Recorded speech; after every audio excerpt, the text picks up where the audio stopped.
Hello. പെരുന്നാളും കഴിഞ്ഞ് വിഷുവും കഴിഞ്ഞ് എല്ലാം കഴിഞ്ഞ് ഇനിയിപ്പോൾ കല്യാണങ്ങളുടെ സീസണാണല്ലോ അല്ലേ.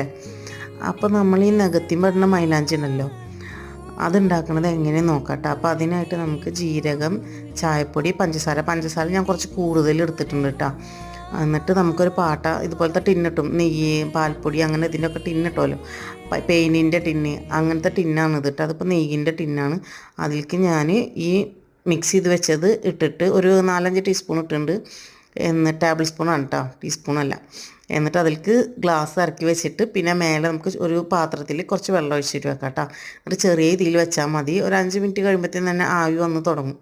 അപ്പോൾ നല്ല നമുക്ക് ഉള്ളിൽ വെള്ളം കിട്ടാൻ വേണ്ടിയിട്ട്, ആവി വെള്ളം കിട്ടാൻ വേണ്ടിയിട്ട് ഈ വെള്ളം തിളച്ച് വരുമ്പോൾ അതിലേക്ക് ഐസ് ക്യൂബ് ഇട്ട് കൊടുത്താൽ മതി കേട്ടോ.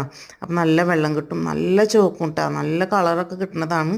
ഞാൻ ആ ചോത്തിട്ടുള്ള പിക്ക് ഇതിൻ്റെ കൂടെ ചേർത്തിട്ടുണ്ട് കേട്ടോ. അപ്പോൾ എല്ലാവരും ഉണ്ടാക്കി നോക്കണം.